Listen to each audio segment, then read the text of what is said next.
we are reconvened in the committee room. We are going to, the portion of the meeting that we're on right now, if you're watching at home, is the manager's report.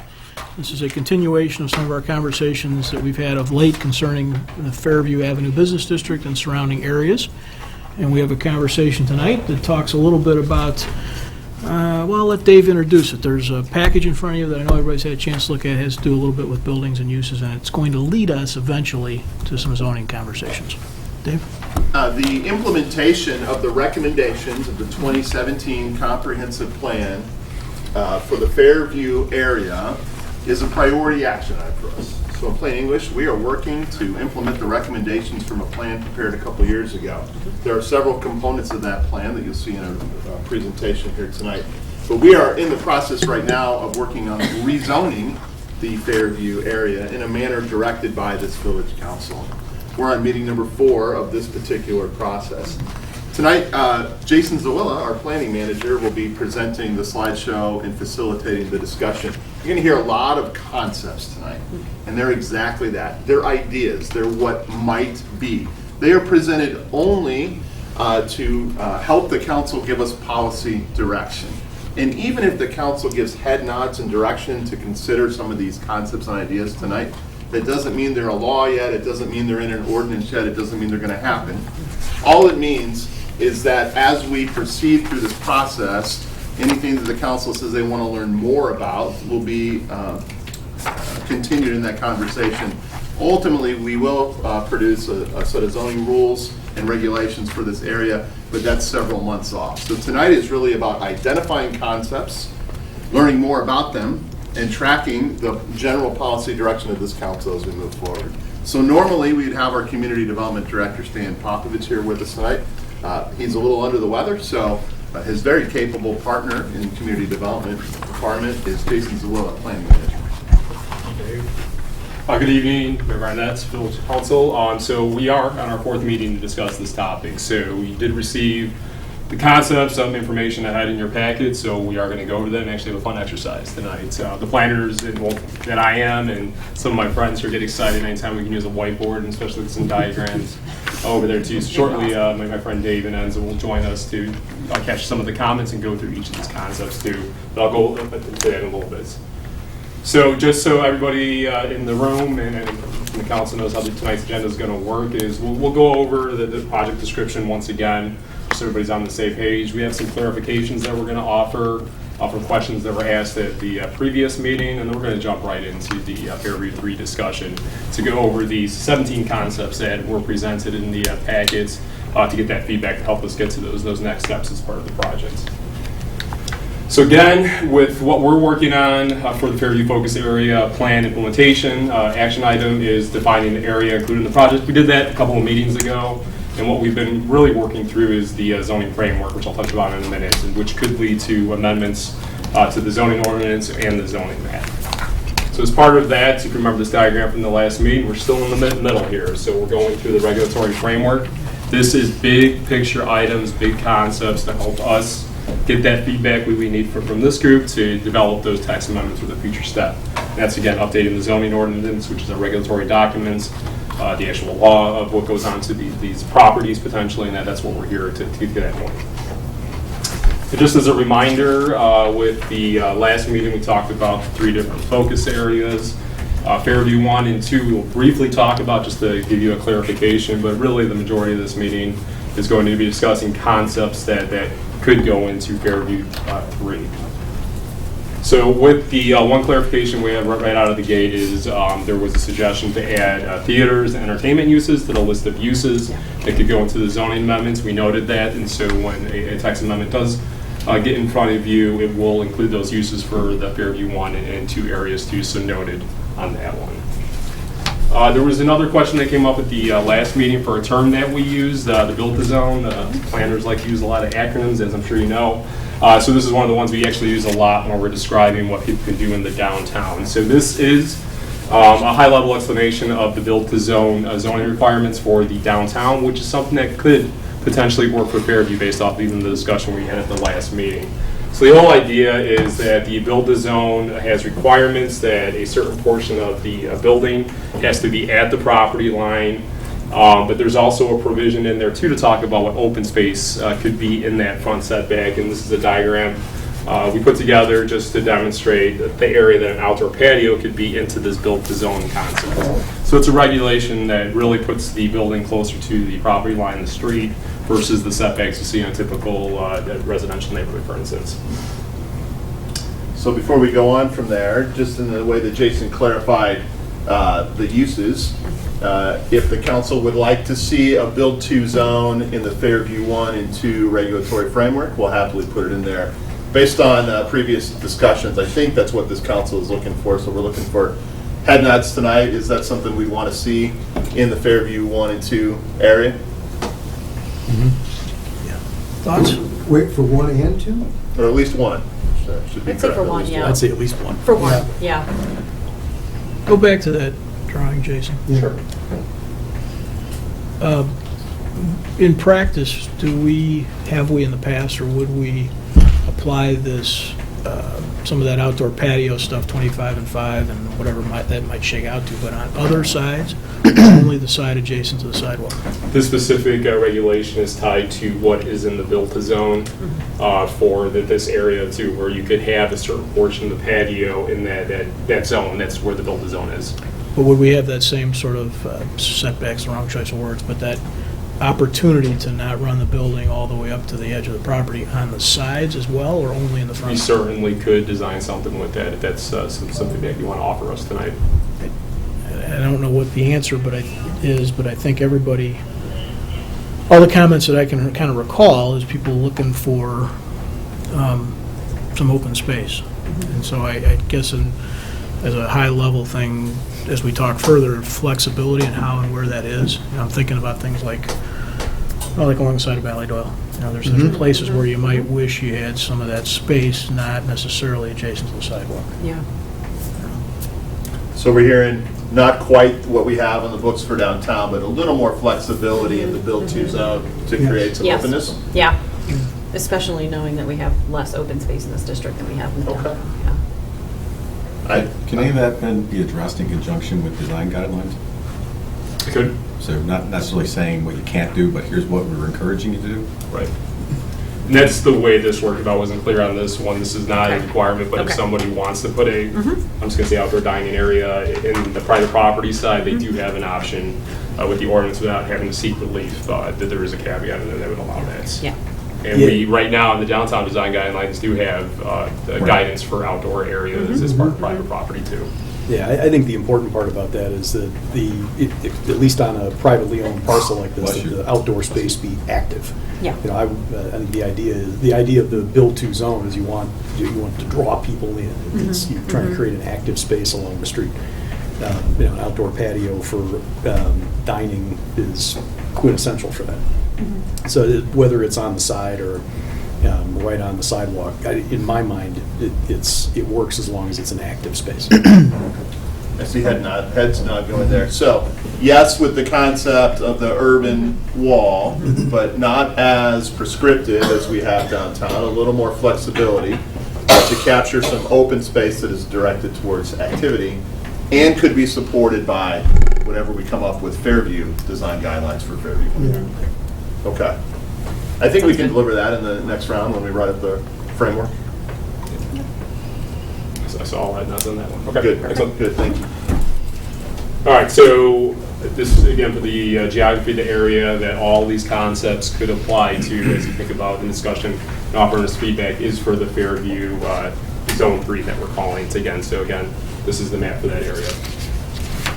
So I'm going to just briefly go through the 3 slides that were shared at the last meeting to describe Fairview 3. And what you're actually going to notice with these slides is that we build upon these concepts to develop all of these additional concepts over there to kind of further some of the ideas we had over there to really get that feedback this evening too. So you're going to see some similar terms in here that we're going to feature with the concepts we're going to go through shortly.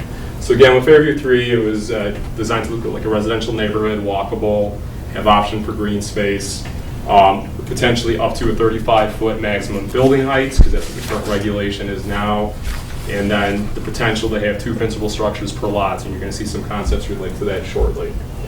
The form is buildings are set back from the street, side, and rear property lines for Fairview 3. Green parkways, the street trees, sidewalk is part of that. The potential for single-family structures to be converted to office and commercial uses.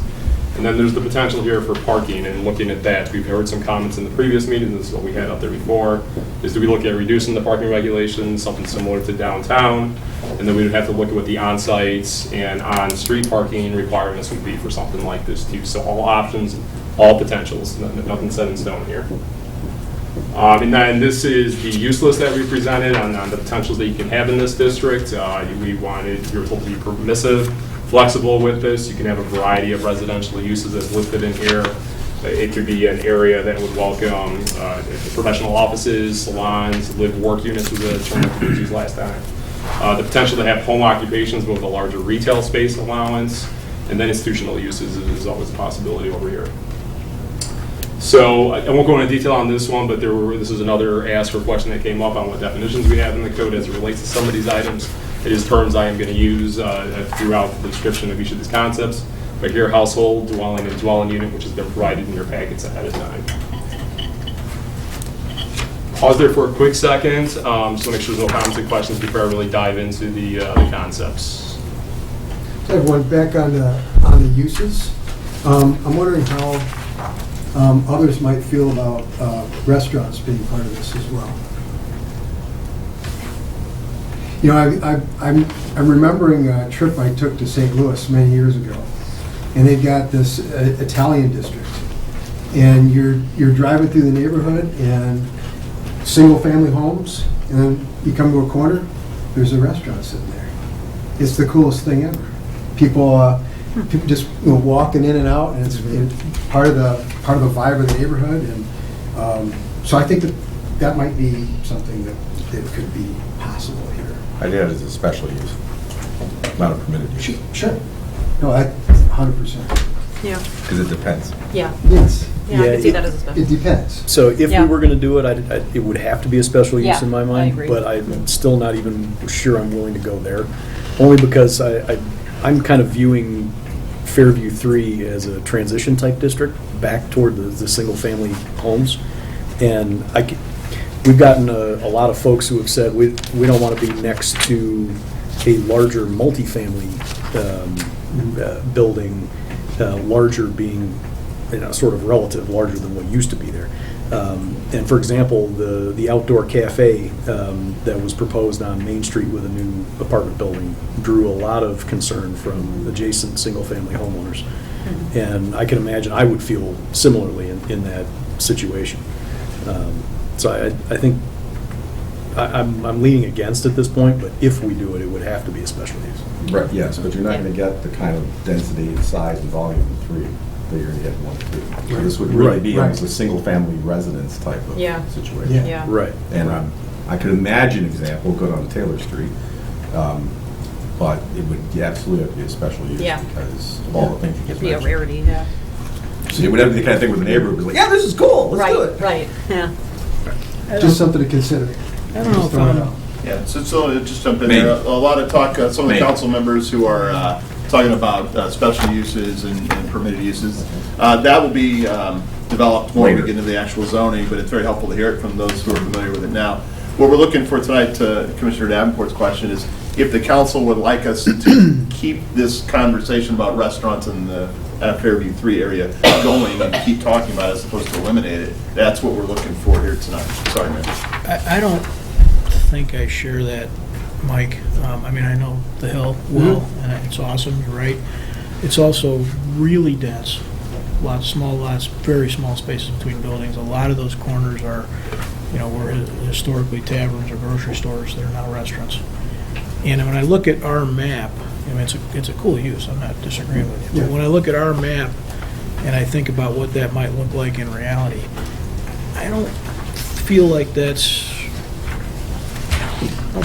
real additive to our goals of sort of spurring activity and development, and I think it would be really, it'd be really an outlier. And the danger of special uses is that they're kind of permitted, in some ways.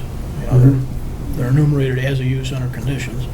That's another conversation, as Dave said, but I put me down in the category of, not real hot on that one. It wasn't a head nod, it was a meh.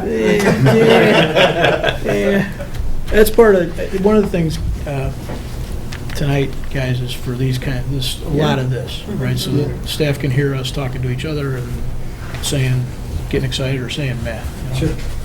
Yeah, if I can, I think I would agree to explore it. I think I would, I mean, there's just such a wide spectrum of what that could mean, so I would want to limit it at this point. I also agree that there are certain types of establishments that I think those around wouldn't necessarily want there. Sure. But I think, I mean, just throwing out a breakfast place that's 9 to 2, or a coffee shop that's, you know, 8, Yeah. something that's Yeah. small scale, artesian kind of thing, I would not necessarily be opposed to, but with some, Yeah. you know, making sure it fit in with that characteristic, as Commissioner Jose said, of that transitional area. So I wouldn't outright say no. I would like to look at that and maybe explore more, but with the same caveat of, like, as Commissioner Tully said, like, it depends on the place. Depends. Yeah, I'm kind of of the same mindset. There are a couple spots specifically in 3 where I could see it potentially working, especially if we have more multifamily units in some of these areas, or we already do have some multifamily units in some of these areas, so I could see how there could be a couple options like that, but yeah, kind of feel the same way. And pulling on that thread, 3 might turn into 3 and 4 as we go through this Sure, process, sure, right? If you sure. see distinctions within the areas. Yeah, because I mean, Yeah. if you look That's never along Rogers, you know, I mean, right across the street, you got Goldfinger. I mean, Yeah. so, depending on what it is, and I just. it And the just- impact on the surrounding neighbors and, Just seemed like a possibility that I thought we should maybe consider. To that example, though, I mean, in my mind, that's why one side of Rogers is 2 and the other side is I can 3, see right? Correct. yeah. Yeah, I agree. I love this feedback already because you're giving excellent input once we actually get to P, because we're going to be talking about it. There's a lot of commercial Yes, we are. property on there too. So we're taking notes over there. We're also remembering that too when we get there. I know you've looked at the slides ahead of time, but definitely for those in our audience too, is that these slides were constructed in a very specific way just so we can help follow along and get the feedback we desire tonight. So the left side of the screen is going to have an image of what we're trying to describe as the concept. That's what the 17 concepts we have up here, but then on the slide itself is a brief description. If we currently allow it in town or in Fairview or not at all, so we make sure to touch on that. And then just additional information depending on what the concept is over there too. So I'm going to go over that with every concept we go through. We intentionally group these concepts into 4 topic areas. We will take a pause, but obviously the questions and comments have them keep on flowing. But we will pause at the end of each of these to get the commentary, just like we've already started this evening too, so does that work for everybody? Excellent. All right, so we're going to go through the first type, which is the residential housing types. All 3 of these are currently permitted throughout the F3 area that I'm going to go through, but just to probably go on this one a little more quicker because I think we're all familiar with this. It's single-family homes, detached single-family is how we have it in our code. So that's a case where you have a detached garage, or in this case, an attached garage too, so that's what that's meant to represent. And like I just noted, currently permitted throughout the F3 area today. Then you have the attached house, the townhome, the duplex home, in many different terms, but it's 2 units. We have 2 separate households that have a shared wall. You know, this could be 2 units, it could be 3 units, depending on the size of the lot, but that's something that is currently permitted in a vast majority of the F3 area today. I just had a quick Sure. question, if I can. When we say 2 separate households, I just want to make sure I understand that concept. It's not that they can't be related, it's just that They the don't have to. limits are applied based on non-blood relatives, based on the 2 different units. So for example, in your definition, you talked about it being 2 or more people related in whatever way they're related, and not more than 3 unrelated. Right, so it would Okay. be, per our definition, yes, Rich? So that you could have, it has, the 2 separate doesn't mean that they're not related, it just means you have the ability, I could live there, my brother could live next door, we could have 6 non-related people amongst the two because it's 2 separate. Right? Yes. Okay, thank you. Thank you. Thank you for the question. Yep. And then our third concept is the multi-units or apartment or condo. So it's currently permitted in a majority of the proposed F3 area today. So this was going to be a slightly quicker one. We'll put a summary screen over here. This is what we're going to do at the end of each of them just to help everybody remember. In this case, everything is currently allowed in the FA3. So I guess at this feedback, we just want to make sure this is our first gut check, continue forward with all these uses, no issues. Yes. Yes. Yes. Yes. Yep. Did you get all that? All of these, see okay with these? Got it. That's easy. Okay. All right, so now we're going to quickly move on to the next one, which is the topic of residential accessory uses and structures. So this one, we have 6 very specific concepts that I'm going to present right now. Before we get into that, it is very important for me to take a quick pause here to highlight what we have currently in our ordinance, and that is the extended family accessory housing. Looked right before this meeting, we have 5 on the books right now that have taken this as an opportunity. It is a special use. So you do have to go through the Planning Commission, Village Council entitlement process. The unit has to be within a detached house. You can only have one of these units per each detached house. Could have a separate front door. The property owner or the resident must live in the detached house. Residents must be related, and we got 2 qualifiers for that. You have to be over 62 years old or disabled. And then basically the essence of the ordinance is it still has to look like a detached house. Single-family residence.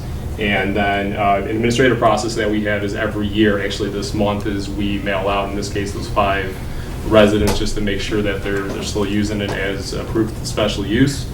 And we've had cases where they've either informed us ahead of time or they received this notice that they are no longer using that, and they have a clause for the special use to revert back to it being a full single-family house too. So we've had that happen too. So that's the extended family accessory housing. I'm going to use it a couple of times just so I make sure everybody's familiar with the definition.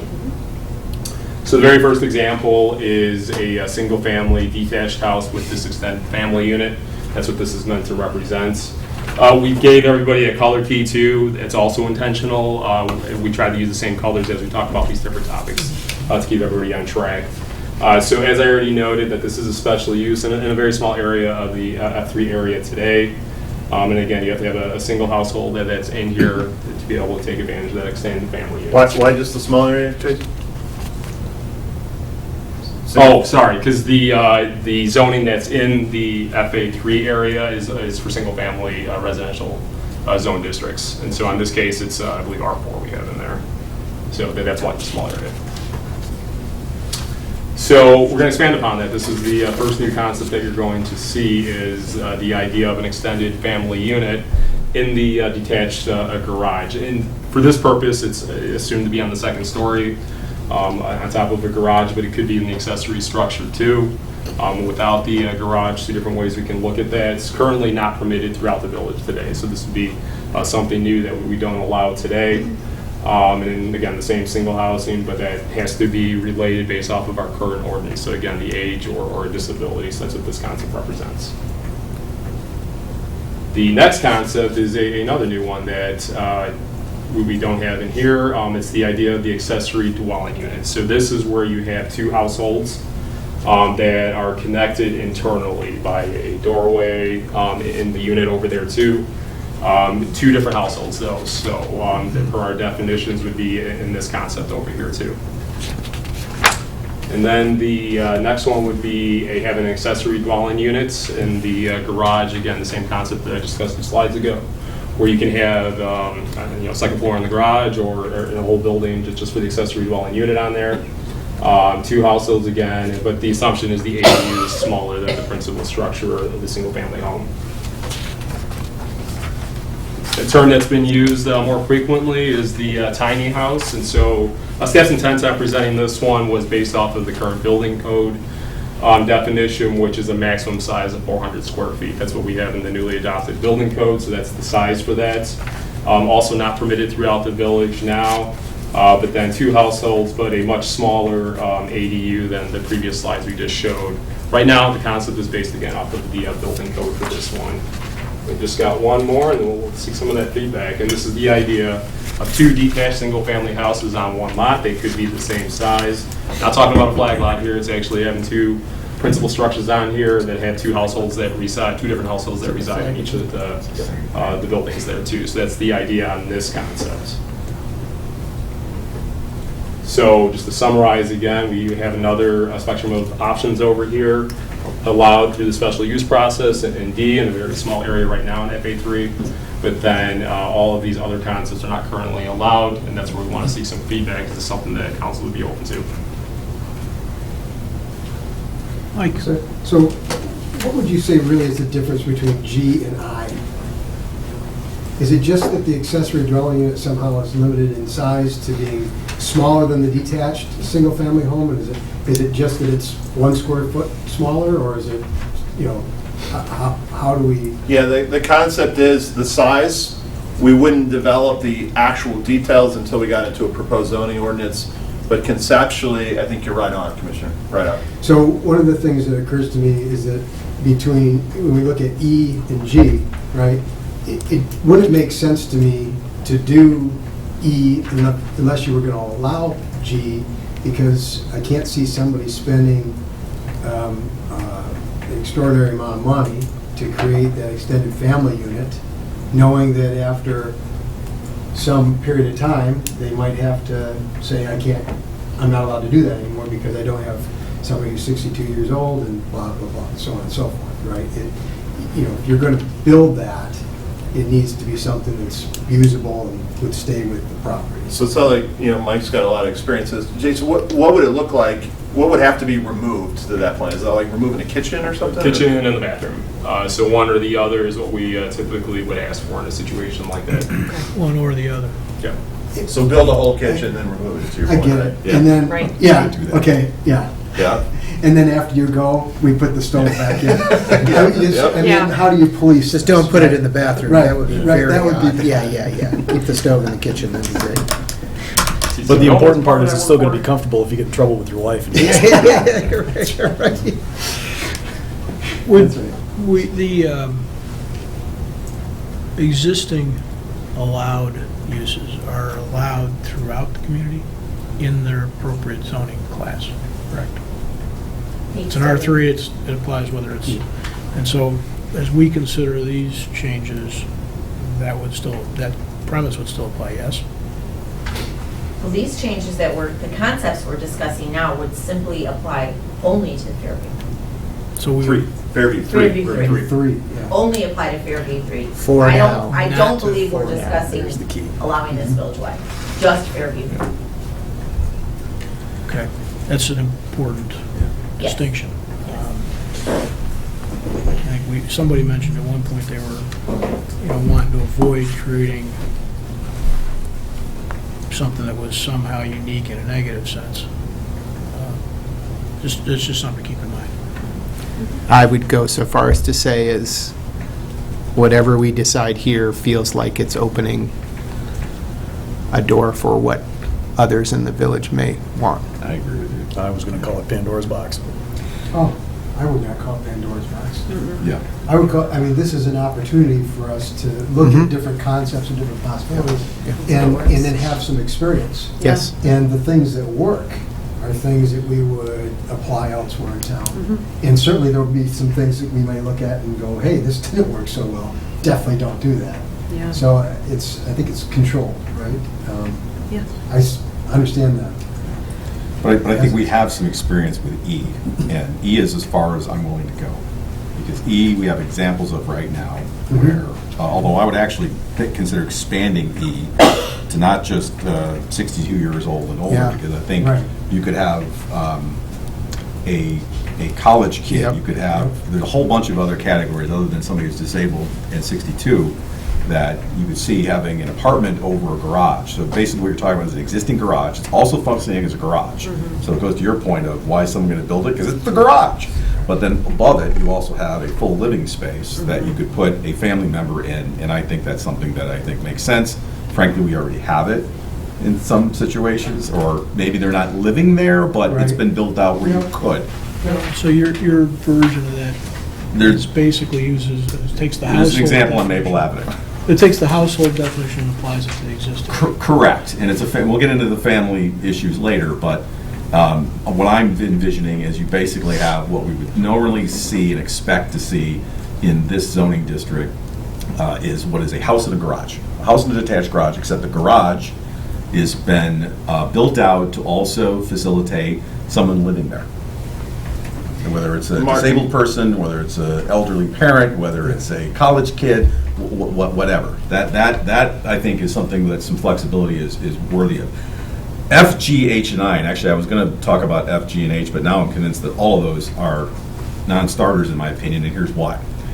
You are right, they're not flag lots, but they might as well be. In fact, in my opinion, they're worse than flag lots. Once upon a time, this community allowed flag lots. And the only thing it did was benefit developers who wanted to maximize the profit from the sale of the property. Agreed. That was it. So it didn't benefit the village. In fact, it was detrimental to the village for a whole list of reasons I can bore you to death about. And we finally eliminated flag lots. So we still have them because there are ones that were developed at the time and they still exist. And Danny could probably tell you about the challenge of trying to sell one of those things, but that's another story. And I would be hard no to bringing back anything that resembles a flag lot, which I think I is, because the only difference between I and a flag lot is you're not actually splitting the lots. Right. It's exactly Which is right. worse, It's a little dotted line. in my opinion. So I would rather look at other ways that we can encourage some of the goals and objectives that we've talked about in some of these other uses, but I just think, and I was going to say maybe F is okay, but then you start to get into this, what's the difference between F, and actually your question is what caused me to become more restrictive on this. But I think G, H, and I, and by the way, I'm a fan of the tiny house. My oldest son is a big fan of tiny houses, but not in this configuration. And Martin, just pulling that thread a little bit, you were talking about expanding the definition of family as it moves into this garage option. Does it have to have a garage, or can it be a separate? I'm willing to explore more of that. I mean, what I have in my head right now, because that's why, by the way, these illustrations are super helpful, because seeing them, it allows you to take a concept and visualize it.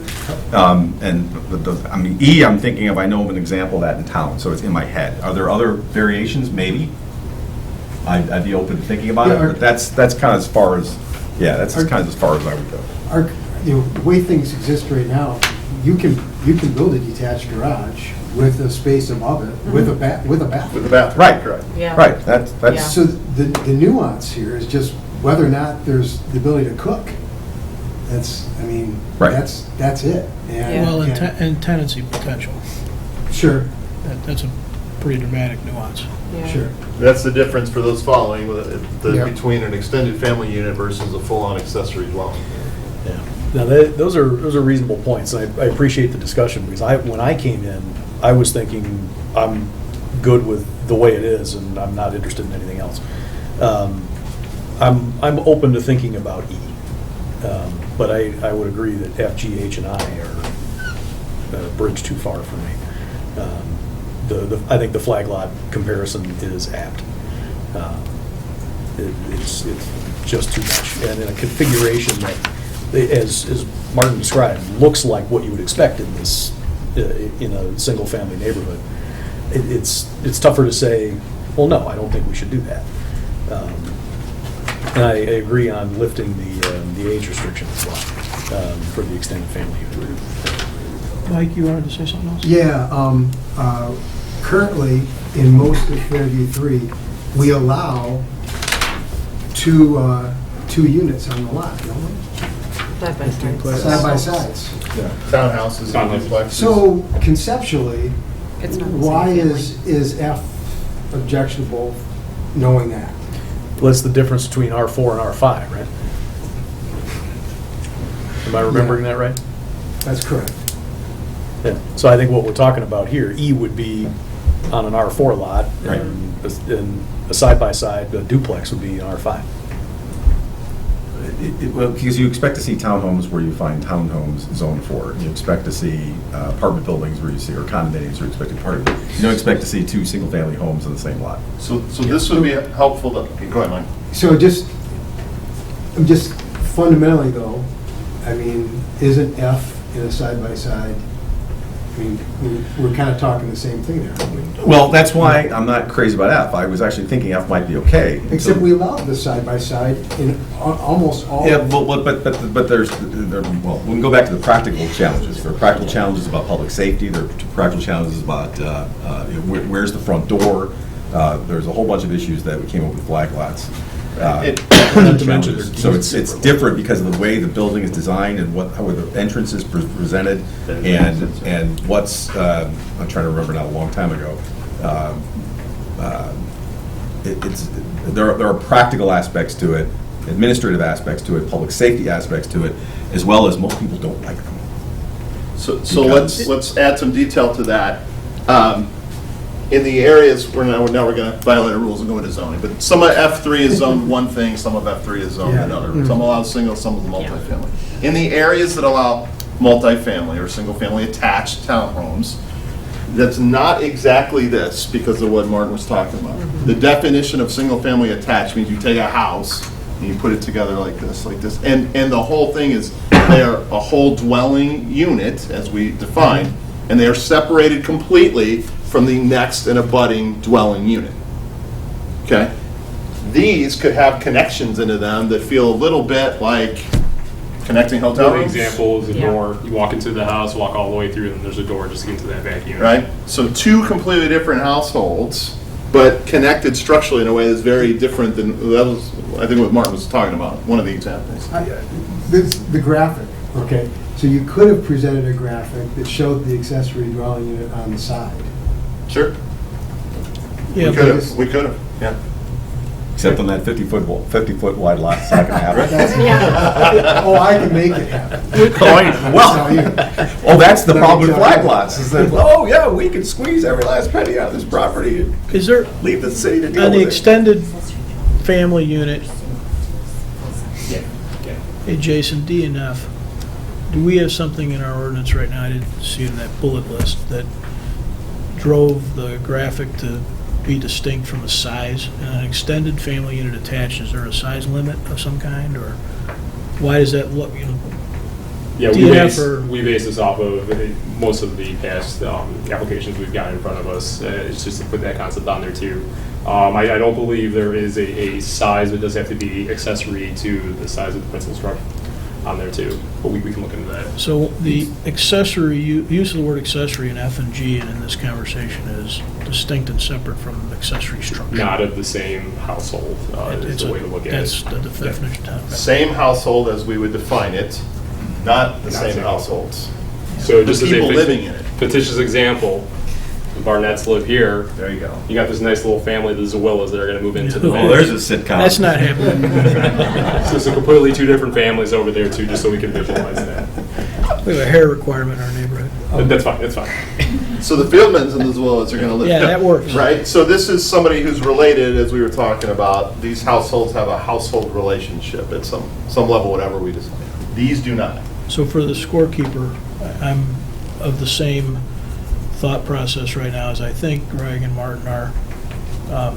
D and E, and broadening the definition of a family unit. Okay. It's a Household, more right. consistent with what we currently use as the word household, Yep. or where my mind is. So we got three folks thinking the same way right now.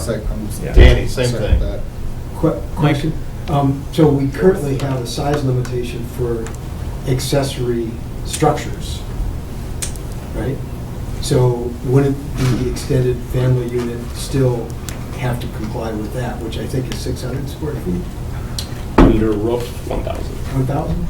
So that's kind of stuff we'd get to in a zoning, right? So those are the concepts that Jason Stan and Enza and their teams will develop if you say you want to learn more. But in my mind, and correct me if I'm wrong, we didn't draw these exactly the same size, but we were trying to convey that the blue or yellow is smaller than the orangey red, right?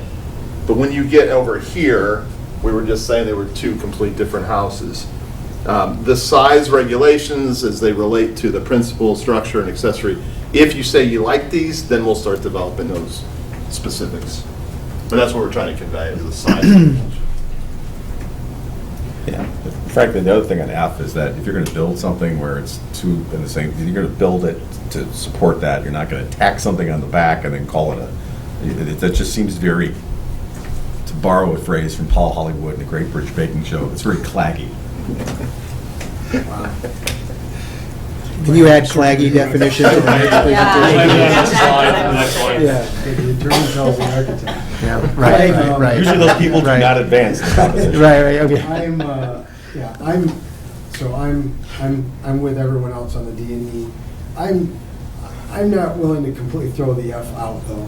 I just think that there is a way to configure that in such a way to address some of the concerns with some of the zoning limitations, so. Open it then, just build a townhome is what I'm getting at. Why are we forcing this configure? I mean, I realize there's creative ways to do it, but just build a townhome then. But if there's an existing house there, that may be the only configuration you could do if we were Correct. allowing the accessory dwelling. So yes, ideally, if it's an empty lot, you build a townhome, but if, so to me, it seems like one of the fundamental questions here is whether or not we want to allow two separate households. Like, that's Yeah. what this, at least, is mapped out to me. Correct. So before I answer that, from my perspective, I do not think the extended family unit needs to be a garage. I know that's the vision that we all, because that's the application that we've seen it, but I don't necessarily think, I would be in favor, because then you're limiting to those who just have external garages. Isn't D? But I'm saying, no, E could be a separate Could building, be, Right. but E not doesn't- over a garage. He doesn't have to have a garage. It could be a Right. tiny house, a little coach house is a term. coach house, Yeah. exactly, it's yeah, not yeah. counting as your Yeah, accessory structure. so, You know, got it. Potentially, yeah. Yeah. that's, so I think that's a distinction I would like to see. So say it one more time, Chris. The distinction you like to see is that it doesn't necessarily have to be a garage. Correct, or the extended unit, the living space doesn't have to be above a garage or built on a garage. So fair point, so maybe next time we look at what other variations would be of E. I mean, E's an illustration, but Yeah. obviously Yeah. there could be other Yeah. variations that aren't in my head. Yeah, and I could just see that being Be a willing to look at single-story Yeah. house, little house, or mother-in-law suite, as they sometimes call it. I don't think I would go so far with F, G, H, and I. I'm just not sure just this idea of creating a landlord-tenant situation in these areas just doesn't feel like it fits that environment. Because even the tiny house, we're saying that anything yellow is accessory, so that means the Gilmartins live in the yellow, or in the orange, and the Davenports live in the yellow. No way. That's right. Mayor Barnett, I think I've just set it up, yeah.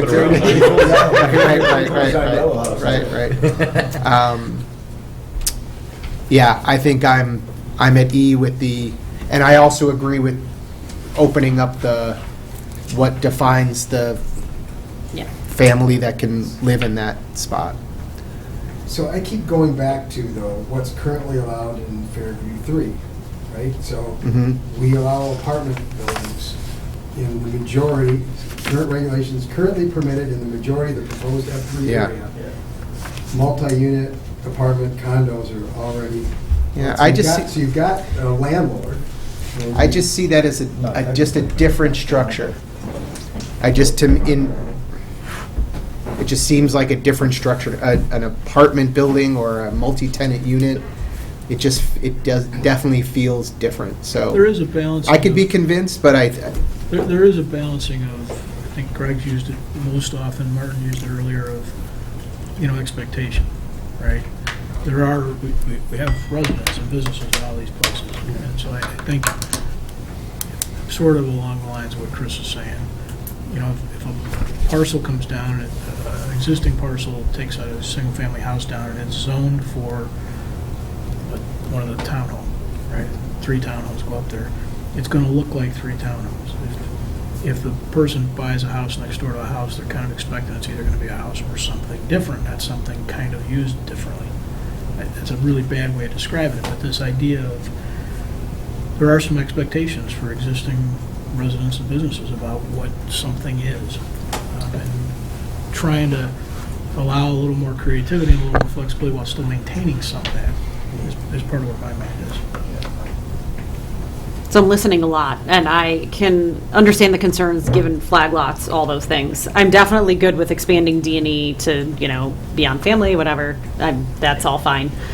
I would still not close the door on FG or H, to be honest. If we are thinking of this area as kind of a potentially young professionals, theater, like kind of arts district, those are not folks who typically can afford a single-family home when you're first getting off of getting on your feet. Like I, have a lot of friends who have been in the arts, right? And that's not, the place where you make money right off the bat. And so I could see, somebody young or just starting off, wanting just a small space close to potentially where they're either working or have an art space. So thinking about how different this district might be from some of the other ones that we have in town, I would be okay with going through H. But I'm very aware that I'm probably on the losing end of that. Again, it would have to be worked out. I'm not saying that, when it came down to the final push that I would go for it, but I would be interested in hearing more about it moving forward. And that's a fair point, because I actually thought about that quite a bit. Yeah. Well, my concern is, and again, my perspective is biased. I get from it. Previous Yeah. experiences Yeah. in this. But Yeah. when people get given the opportunity to do this, Right.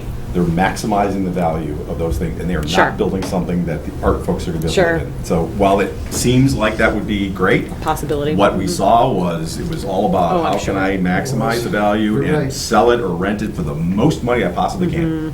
It was not, that's just what happened, Yeah, which is one of the reasons why right. Maybe a question of clarity for F, G, and H. And I know that maybe this is zoning down the road, but I think in my head, it's been mostly like rental. Right, yeah. But we're not necessarily limiting it. Could someone sell an accessory dwelling unit to somebody else? Let's take those Those are two true flags. things separately. I'm Okay. going to keep glancing at my front end. Yeah. This gets Yeah. a little challenging.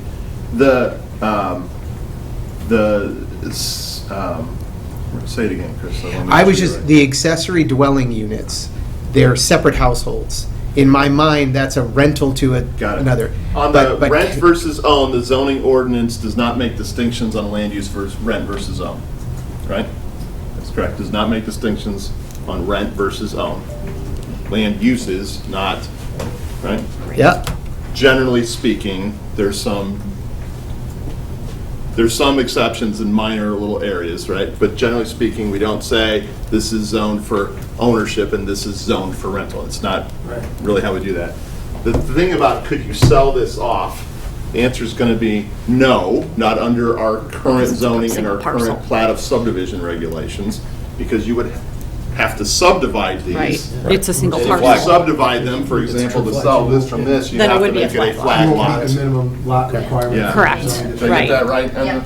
Yeah, because they wouldn't meet our Or, so then you yeah. maximize your rent. But could you That's what happens. basically create a little condo association where both people are owning the property, but the units individually? Could that Probably. happen? Oh, isn't Illinois one of the few states that allows co-ops? Or is that Chicago? Just Just Chicago. make sure we're covering all our bases. You could potentially, but not currently under our zoning ordinance. I mean, you'd have That's to. what I'm saying. Because this is not currently allowed, we haven't really parsed that one out yet. Right? Hadn't gone there yet, Commissioner Davenport. Very interesting question about HOA It's and more than Pandora's box. condominium ownership. Well, gotta look at it from all angles. No, it's true. It's a discussion. Everybody feel like they've weighed in? This is, Dave, you feel like you got I was just going to say, this is exactly what we wanted to hear. I don't know how it's going to end up, yes or no, in the next step, but we will reflect Yeah. it back. It's fantastic. I was just counting to see that you had 7. So just did the same I think exercise everybody's weighed over in. there. Yeah, Yeah. just making sure. All right, want some spots? You keep going. You keep presenting. Okay. Enzo's got that side behind Okay. me. All All right, so thank you for the feedback so far. Oh, I don't know what that. All right, so we're gonna get into the next set. So behind me is, we're gonna discuss home occupation. Home occupation. So we have 3 different concepts for that, but just like the last one, we're gonna go over the definition of what home occupation is right now in our ordinance. So in this case, the operator must live in the residence. It must be a resident that resides inside the home. They could actually have one employee that's not related for that. The max size is 25%. Or 400 square feet, whichever is less. So we do have a size restriction in the zoning ordinance on this. Must be conducted with the residents. We actually have prohibitions that you can't operate your business out of the accessory structure or the garage. We have some more operational characteristics on this one too. That goes into this, and only one home occupation is allowed. So related to this, we did have a slide in the previous deck that was published that actually had some errors, so we do apologize for that. With that original slide, it did list what the uses are allowed right now for home occupations, but we also ended up listing the other ones that are prohibited as home occupations in there too, so that's what that list originated. So for today's exercise though, we just wanted to confirm that the home occupations that are currently allowed is generally your professional offices. That's what we see with my department. That is a common question we get on what you can do in the home, and that's how we're able to answer that. So that's our definition of home occupation. So with the first one is what's allowed right now and permitted throughout the F3. So that's a home occupation, just a visual diagram there on what that could represent. So in this case, single family detached house. The next one is a home occupation that is greater than that 400 square feet. This is just the concept. It could be larger than this, but just again, we're looking at something that's going to be over the size requirement that we have in the ordinance right now. But the home occupation would still be smaller than the actual portion of the dwelling space or the dwelling unit. The third concept is the idea of putting the home occupation in the garage. As I just stated, that's something that's not allowed today. So we'd be looking at expanding, and again, it's the home occupation that's related to the household that lives in the structure, and it could be in the detached garage. And again, we talked about 2 different concepts today, but that would be in this idea above the garage, the second story on there too, or potentially in the accessory structure in the cottage that was even mentioned earlier too. So that's how this concept could work. So with this one, allowed is what's in our home occupation ordinance today, and then the different variations of this if we were looking to expand it in the FA3 area for this discussion. So be welcome to any feedback, comments on this one. Well, kick us off. I can tell you that L is probably going on right now. I mean, it's something that you wouldn't even, I can tell you, I know, I'm in the know, I'm an architect, that's what I do, but if I was just somebody, not in my profession, moving into town, buying a house, hey, look, there's this nice space above the garage, I think I'll do my, conduct my business up there instead of out of the bed in the house. I mean, it's hard to, I don't know, it's hard to regulate. I'm suggesting we probably aren't doing a whole lot to regulate that right now, and I don't see the harm in allowing L for sure. So when you What kind of say, business? thank you. The ones that are allowed. Right, isn't that allowed already? No. No. So just to put a finer point on it, when you say conducting business, I mean, it's one thing if you got an office, it's another thing if you've got a hair salon up there, or if you're making retail sales or something like that. So Yeah. I think there's a difference between commercial and home occupation, Yeah. right? Right. Commercial would be more, Commercial. Okay. yeah. So we're talking strictly about. Strictly our existing attorneys, home occupation architects, ordinance, yes. accountants. Yeah. This is home occupation. Yeah. So let's do this with the existing uses first, Yeah. and then we can come back and circle back to which of the ones end up still on the list. Do you want to expand the uses of home occ? And remember, home occ different than the next category, which is commercial business. So Jason, could you do your Barnett Zawilla example again? Yeah, so, well, in this case, it's all Barnett all day long. Yeah, So all with this Barnett. one, he's over here when he needs a separate space to do his thing. He's got his office over here. for the operations over there too. So when we get into the next category, we'll use another example. I was going to go with Fieldman's Finer Things. That's fine. Okay. All right, so that's going to be somebody that's not in the household, they're leasing, renting. I know it's an operational item, but they're not related to the household, and there's space that's dedicated to another commercial business over there too. So we're going to get to that shortly, but think about that. That's the big difference here. Same household, home occupation related to whoever lives there. Anything else? Well, I think Mike's right, and frankly, I don't see the problem with J, K, or L for the existing Same. uses. That's easy. And then when we get to it, I'd be willing to talk about expanding the uses. Yeah, I agree. I feel the same. Same I'm here. sorry, I'll be the stick in the mud. Run me through the definition of home occupation again. You're one of them. So the operator must live, so that's you're the residents over there operating the business. You can have one separate employee that is not part of your household. We have the size requirement, no more than 400 square feet or 25%, whichever is larger. It has to be conducted within the residence. We have some operational things that I skipped over, but I'll go in detail now. It's on-premise sales and regular deliveries are prohibited, so you can't have that occur on the site. The detached house must still look like the detached house. We have a provision for a very small wall sign that would be allowed, and it's limited to the number of vehicles allowed on the site. No more than one home occupation is allowed, and we do have a prohibition that it can't be in a second story or detached garage. That's exactly what I do. That's my house. Yeah, That's yeah, my that's your life. So why can't it be a sculptor studio or a million other things? Sure. It's just Yeah. architects and Right. CPAs and attorneys. Art Yeah. studio. If they're not selling anything. Yeah. Does that answer your question? And if Yes. so, where do you fall on Yes, those? thank you. I'm good with K, and I'm thinking about L. Okay.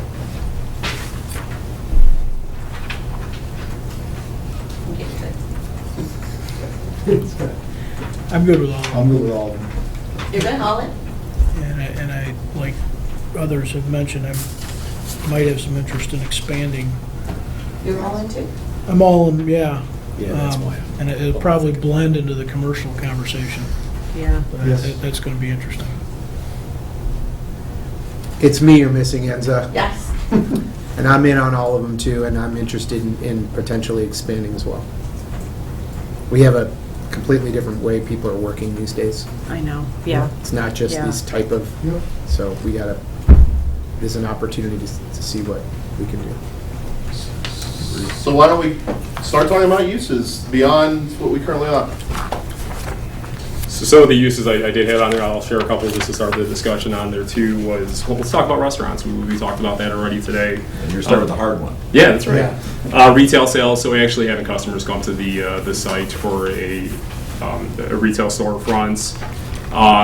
We had manufacturing on there, but that is some of this artisanal industrial type uses that we've been talking about in previous. The art studio is the potential on there too. Medical or dental offices, that's another one you might see in other communities that are part of the same house. So just a couple ideas to get the discussion going, but if there's any other uses you might be thinking of there? We already have don't we already have an ordinance with respect to daycare centers? Daycare is separate from the home occupation ordinances, but yes, we do have ordinance related to that. I mean, the yoga studio, a chiropractic, whatever you call it, office. Yeah. Masseuse, yeah. Sure. Well, it can play a role in this affordability question. Right? Yeah. If you're able to make that be part of your collective. for Yeah. sure. Yeah. I agree. We did have the. Greg's on the fence. I wouldn't expand to any of those. Anything that's going to generate more traffic into the single-family neighborhood? No. No class action depositions in your attorney office? My attorney office is in the middle of the loop. You can do that right now. Use the dining room table as the boardroom. I think, Keeping with that's the what theme Zoom's of for. learning more, should we continue this conversation or not? I think I feel kind of the opposite way, Greg. I'm more inclined than not to want to expand I am those too. definitions. I'm sure there are some, we probably don't want a Right. steel fabricating plant in a garage. Yeah. But The probably more not. permits that are required, the less my interest would be. Yeah. Yeah, but we don't have business licenses. No, I mean like ventilation. Yeah, and yeah, Fire safety. Health inspections. Yeah. The more Yeah. you start getting into that stuff, Yeah. then Agreed. it's I not think meeting with expectations of the I neighborhood. agree. I think I view this as like sort of a service offering, like rather than restaurant and I don't know, this home occupation to me feels more Like one or two service, so people at I a would, time, yeah. I would think of it more in that regard. What about Yeah. widget retail, like a record store or an art, you know, I made something. I like don't a think purse. so. I don't think under this, I mean, I could see I that. feel like that's all commercial, like, the I think distinction less be. less retail oriented, less public Yeah, it coming feels- in. Yeah. More like you need an appointment. Yeah. Right, which there could be some like, specialized art that is by appointment only, right? I mean, I think of like the framing place, right, that we, Yeah. on 63rd, right? That is basically appointment only, it's specialty stuff. I could see that being allowed here, and again, and again, I could, we already have limited number of vehicles. I'm sure that could be part of our discussion as well, to make sure that we are not overwhelming the neighborhood with traffic. Yeah, absolutely, so, yeah, I'm interested in expanding. Mhm. Yeah, I'm just thinking probably sympathetic to the idea of a lot of traffic, but what's a lot, right? To Leslie's point, a vehicle thing, I mean, coming and going isn't necessarily in itself time. not okay.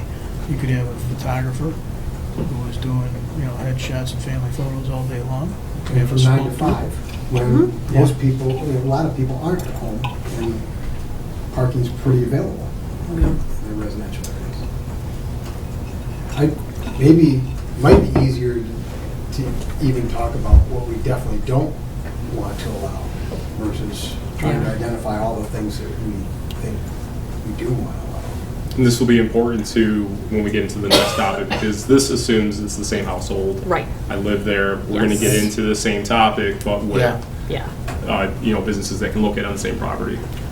You feel like you get a sense of enough to move on to commercial? I mean, these are gonna be related, I think right? so, unless there are some that are specifically not interested in the same. I It mean, might be the same. yeah, I don't know.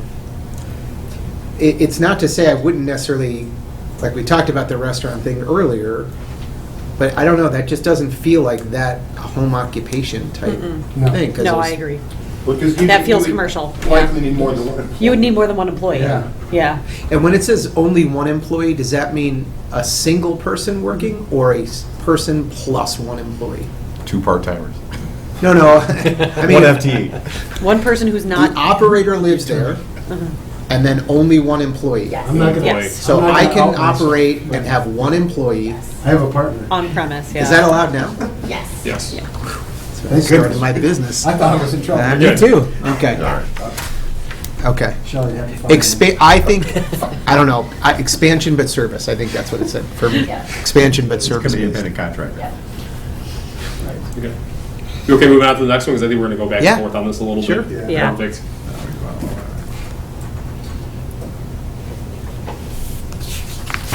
All right. So the last and final color with this is the idea of a commercial business. So with all of these concepts, the idea here is that it's a separate entity, not part of the household. And so I'll use a quick example here. So in this case, you have a detached single-family house that's lived in by the Glovers behind over here, and then Fieldman's Finer Things is the commercial business in the front of the house. So that's what the idea of this concept is. We do not permit this throughout the village today.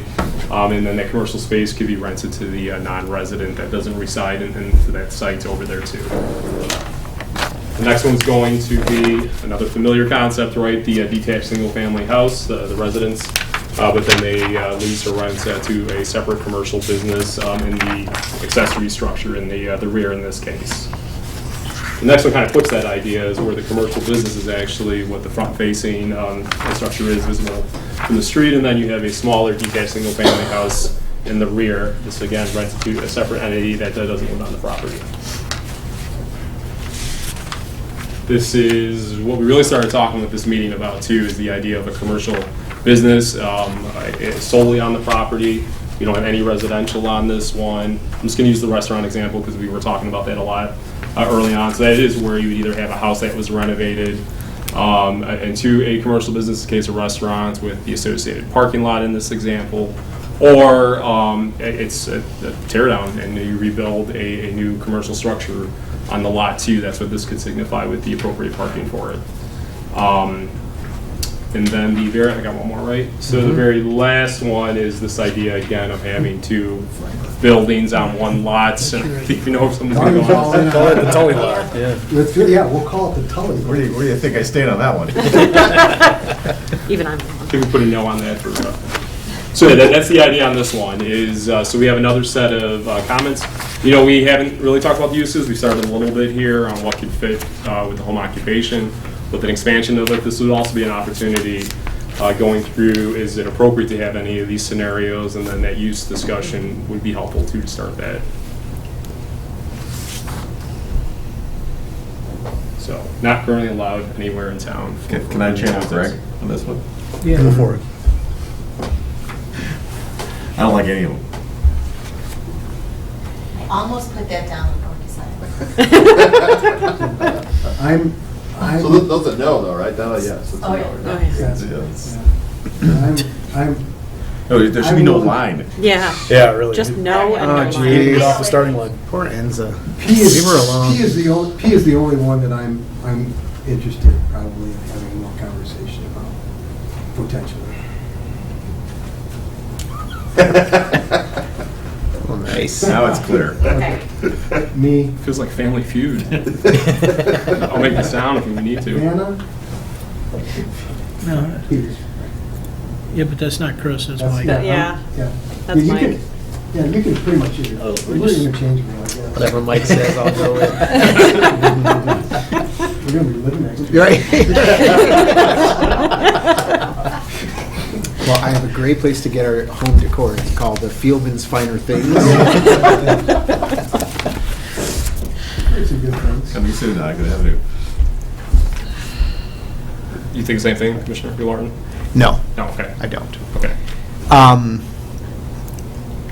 I don't think I'm interested in P, O, P, or Q. I might be open to M and N. I sort of feel like this is where I feel like the owner residing there might be important to me, and just a different type of business. But I don't know if I'm then just cross-contaminating, or that's the right word. To me, I think it's more of just expanding a bit into retail, but in a more controlled way, and I would like to see the person who is running the commercial business living there. And that would be. So that would make home occupation. No, but the difference is, I think it's, that's why I'm not. More than one employee. More one employee. Well, More than one employee, I see. not a service-based But business, home- like Bigger area of the business. Okay. potentially a bigger area. Mm-hmm. That's where I'm, but to me, I feel like it needs to be, the person who owns that business needs to live there. Got it. So I get why that's home occupation, but that's what I meant earlier about home occupation to me is feels more service. Yep. But I don't know if we're talking about the same area, how you distinguish between those two. Yeah. Yeah. Admittedly, home occupation is a 1980s zoning ordinance sort of basis point. It's certainly changed a lot over the years, right? And we'll also present, from a building standpoint, fire separation requirements and things like that, too. Yeah. That don't come into play as much when we're talking about keeping it residential. Oh, wow, that's a good point. Yeah. Becomes a multi. You should have to sprinkle that out. Yeah. Yep. Yeah. I think I marked me down as in the same vein as Chris on this. For me, when I was talking in a previous discussion about expanded potential uses, it was still driven by this owner not, decidedly has to be the owner involved. So whether that becomes, as Chris said, home occupation with different definitions, I don't have a lot of interest in the idea of somebody just creating part of their lot part of what they own to be used by somebody else commercially. Yeah. So Well, that- I'm the homeowner, I live here, and I'm operating whatever businesses that we Perfect. decide. To the point for tonight of wanting to learn more about what that might look like in terms of zoning and use definitions and restrictive definitions and things, yes. Okay. So that feels to me like more of JK or L on steroids. Because M, N, and O feel to me like F, G, and H over here. Sure.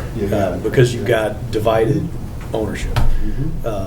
So I'm actually going to surprise Martin a little bit. You can put X's all the way across except for possibly P. And the reason behind that is if it were still a structure that looked like a home, as long as it's one of the current home occupations, I think the ownership of it is less important. To me, it's more about the use. But if it were what's been discussed as the more expanded definition, I'm out.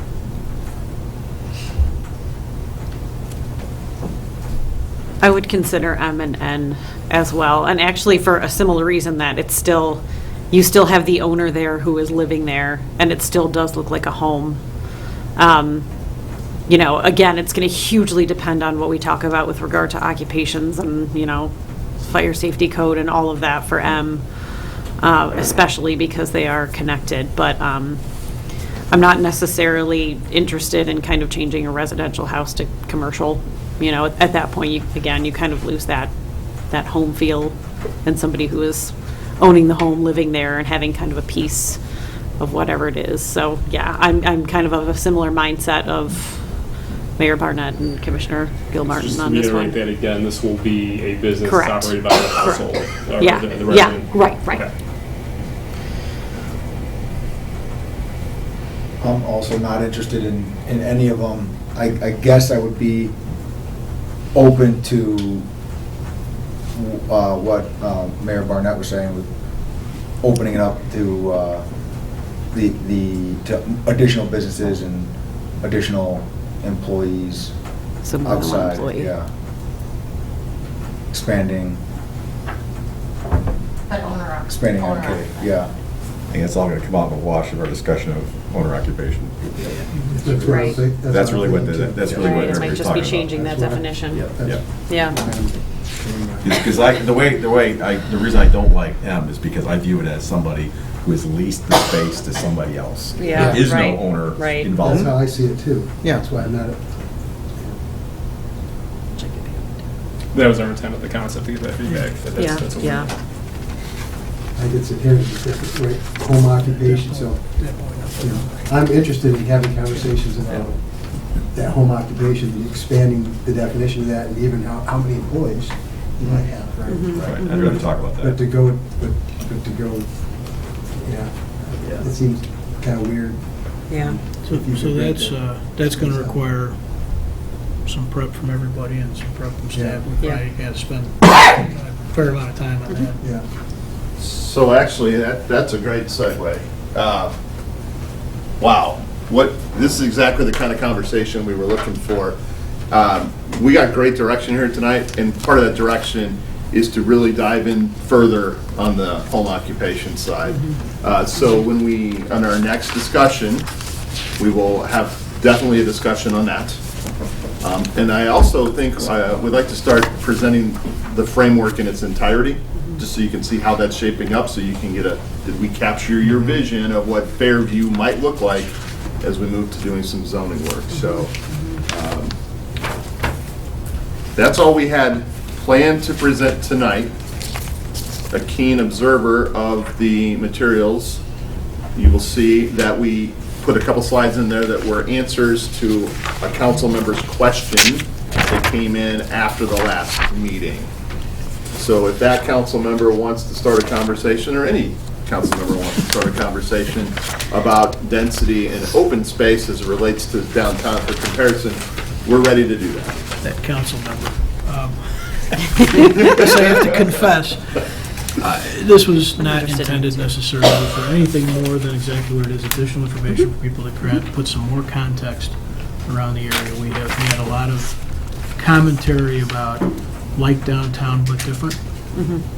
As we try and go forward, a lot of interest in what if we say we want a lot of open space, what's a lot, right? I don't know either. So I just asked for some additional kind of data for people to reflect on a little bit. That's all this is. I hope it's helpful. If it's not, it helps me a little bit. But I thought it was good. I think all of us hopes that 25 years from now, Fairview is as vibrant and bustling as downtown is. But I think we all have slightly adjusted compared to downtown versions of what that looks like. So I don't know how you put that into ordinance, but hopefully this helps us talk about it. That's the point here. Yeah, I mean, I feel like this helped, especially when we were talking about Fairview 1, about those opportunities for, activated open spaces. This kind of gave us a little bit of rationale as to why we might want to do so. I know it helped me kind of see how little there was there and kind of think about all of the opportunities that we could do that in a smart way and in a useful way for the community. Chris? I would just add, thank you for this process. Yeah. Very, was awesome. very straightforward, made it Yeah. very easy for us to have this kind of discussion, so really great job. Yeah, A this lot was of variations, hard to do this, and this was very Incredibly efficient. helpful. and- Yeah, it was incredibly efficient. Yeah, right. Yeah. Right. So nicely done. We have some visitors. You guys want to add some comments for us to take away as we leave tonight?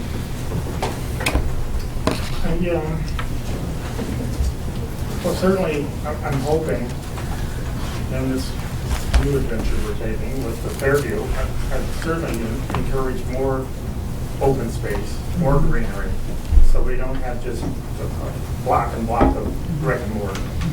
I think it'd certainly be more shoppable, certainly more, would hopefully attract people. And it'd be a little different than what most of the towns are around here. I think it would, hopefully it'd be a reason to come to Downers. I was a little unsettled by this accessory dwelling units.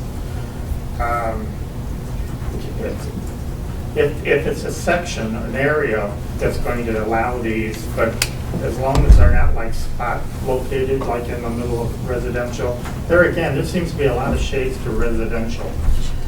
I personally, if I were a homeowner, I wouldn't want any of these next door to me. If I'm going to live in residence, I want it to be residence. No businesses. If there's an area that allows them, but, don't start plopping these and, scattering them around. I wouldn't want it. And the potential for abuse on this is, let's face it, people will do what they can get away with. That's a fact. If I can stretch it and give you a little more than what's allowed, I'm going to do it, And it's just the way people are.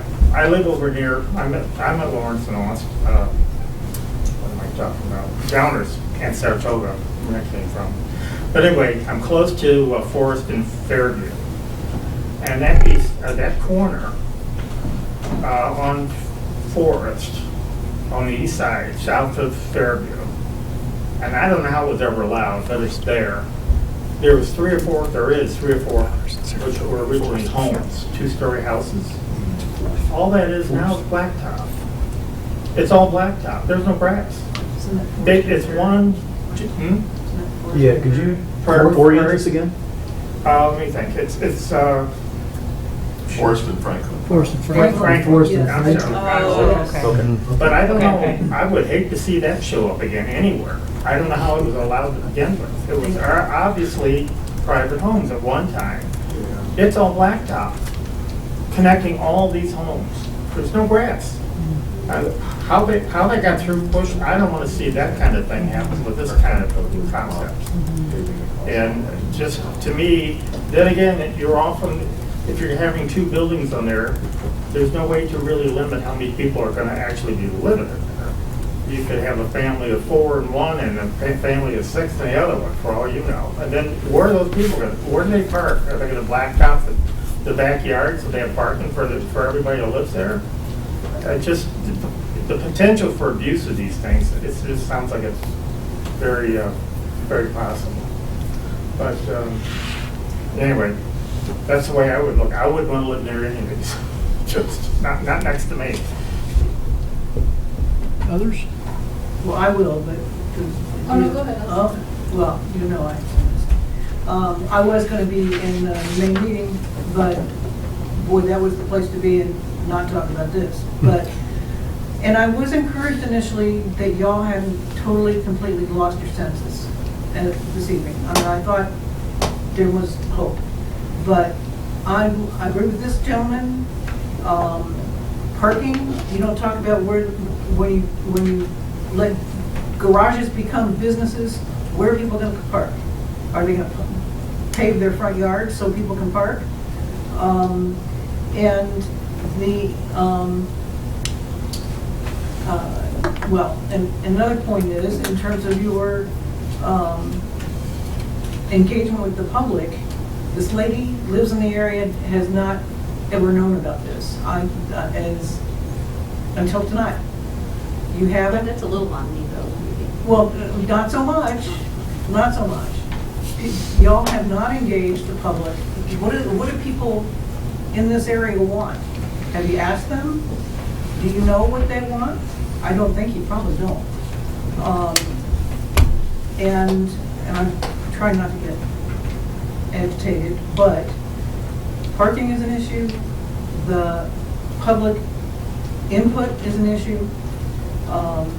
And I gotta tell you, the idea of being experiential is,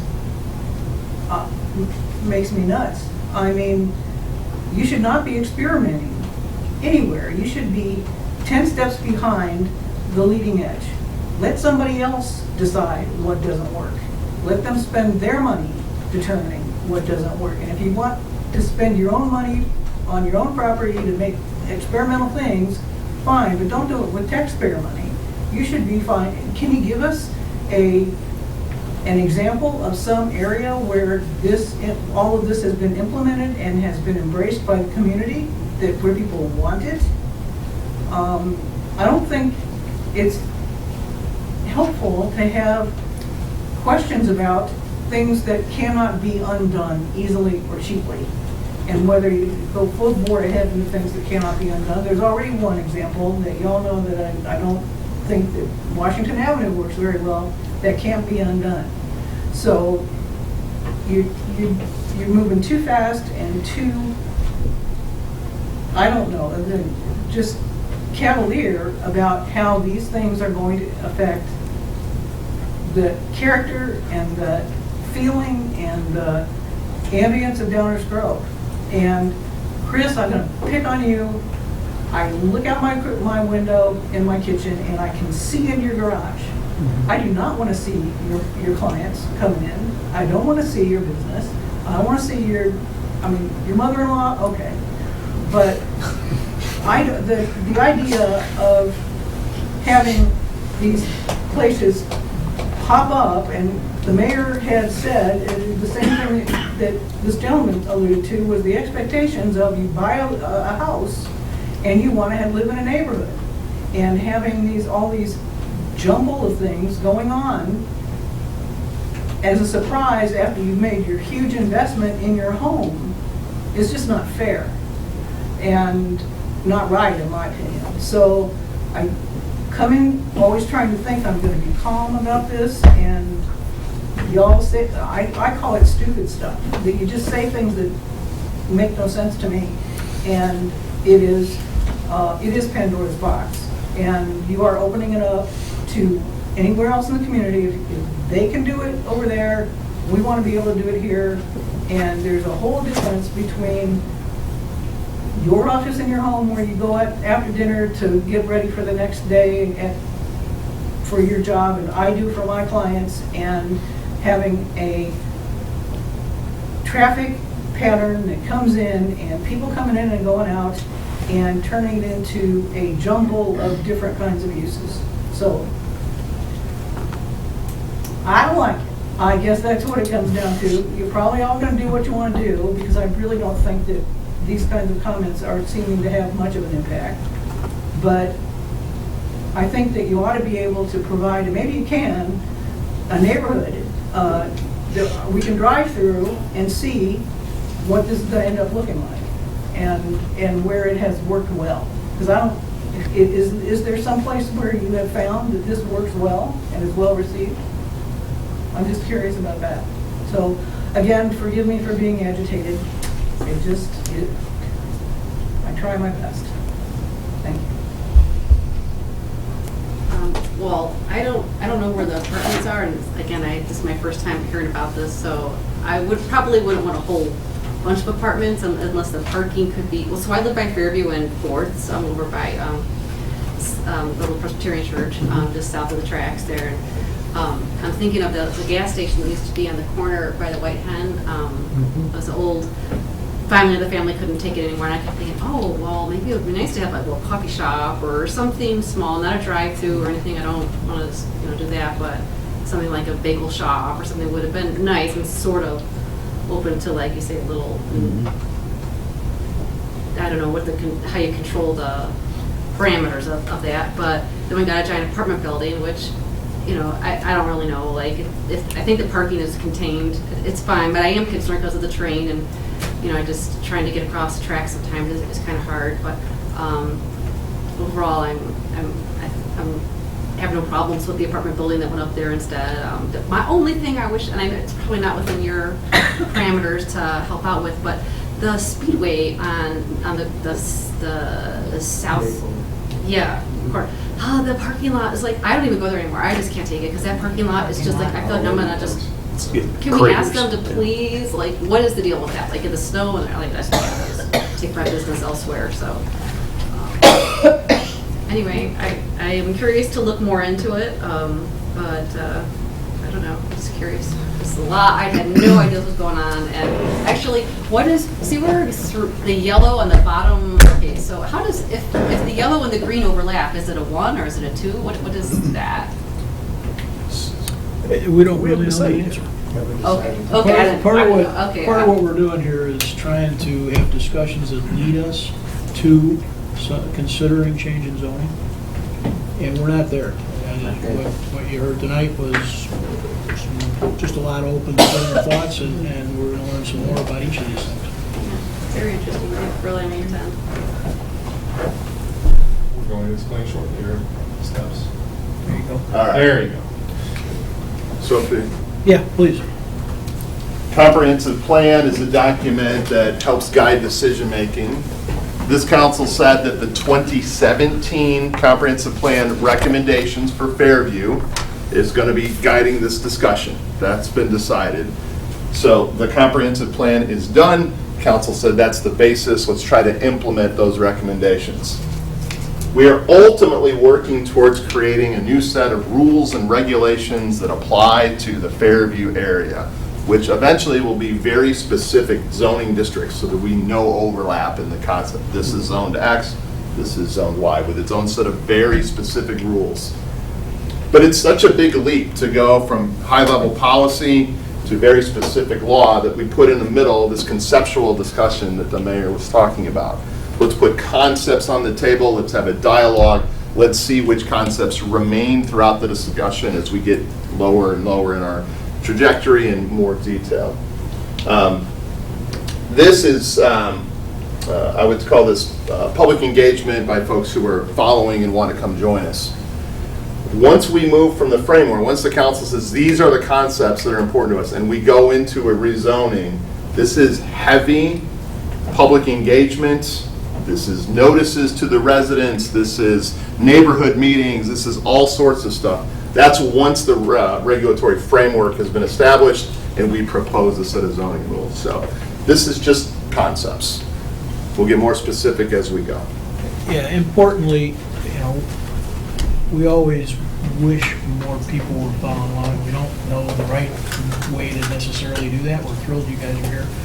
But importantly, that 2017 comprehensive plan was not 7 people in a room for 2 nights.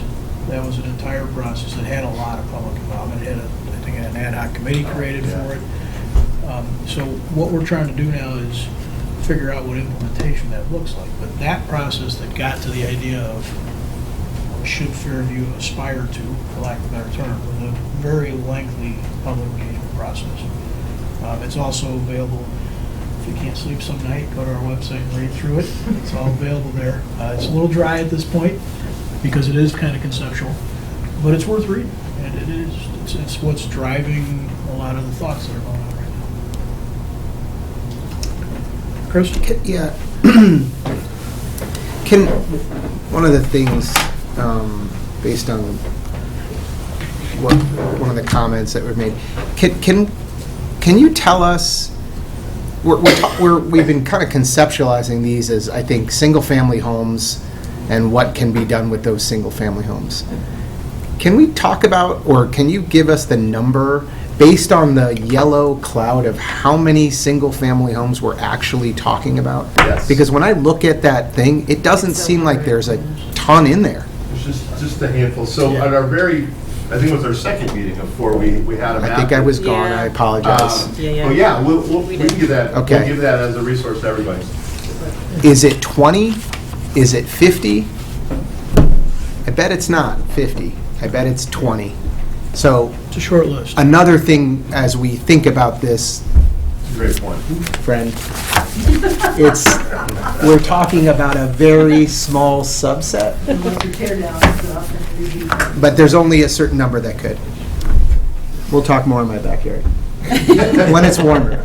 Or from her window. Or, yeah. But close your drinks first. Close your drinks first. He has a window in his garage. I do. TMI, I do. Janet. I do. I'm gonna have my mother-in-law, she's just gonna stand in the window and stare out at you, Janet. I'm gonna have my mother-in-law come in that window and stare out at you. I love your mother. She's great. I do too. I do.